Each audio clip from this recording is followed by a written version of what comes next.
গল্পের নাম জিনের আগমন। একটা বাচ্চা মেয়েকে কালো কাপড় দিয়ে চোখ বেঁধে জঙ্গলের মধ্য দিয়ে নিয়ে যাচ্ছে একজন লোক। লোকটার মাথায় একটা শীতের টুপি আর গায়ে একটা ময়লা জিন শিন চাদর পেঁচানো। অথচ এখন গ্রামের তীব্র গরমে মানুষ পাগল প্রায়।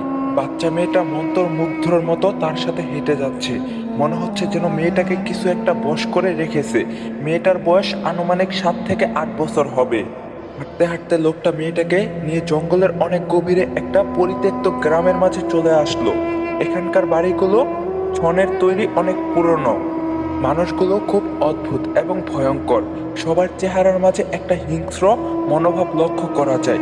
তবে গ্রামে কোনো বাচ্চা নেই, সবার বয়সী 60 হবে। এই লোকটা বাচ্চা মেয়েটাকে নিয়ে গ্রামে আসার পর সবাই বাচ্চাটার দিকে তাকিয়ে ভয়ঙ্করভাবে হাসছে। শিকারী যেমন শিকার সামনে দেখে খুব খুব খুশি হয়, তেমনি এই গ্রামের মানুষগুলোর চেহারায় এক তৃপ্তির পিসপা জেগে উঠেছে বাচ্চা মেয়েটাকে দেখে। এক এক করে সবাই ওই লোকটা আর মেয়েটার পিছনে হাঁটতে লাগলো, আর সবাই একসাথে অদ্ভুত একটা মন্ত্র পড়তে লাগলো গুনগুন করে। তখন সন্ধ্যা গড়িয়ে রাত নেমে এসেছে। তারা সবাই একটা জায়গায় গিয়ে সমবেত হলো। চারিদিকে আগুনের মশাল জ্বালানো। গ্রামের সব মানুষ সেখানে গিয়ে গোলকার হয়ে বসে পড়লো। বাচ্চা মেয়েটা নিজ নিজে গিয়ে তাদের ঠিক মাঝখানে শুয়ে পড়লো। শীতের টুপি পরা লোকটা মেয়েটার মাথার কাছে বসে হাতে একটা ধারালো ছুরি নিয়ে সেটাতে চুমু খেলো। তারপর অদ্ভুত অঙ্গভঙ্গি করে কিছু মন্ত্র পড়তে লাগলো। গ্রামের সবাই অধীর আগ্রহ নিয়ে তাকিয়ে আছে বাচ্চা মেয়েটার দিকে।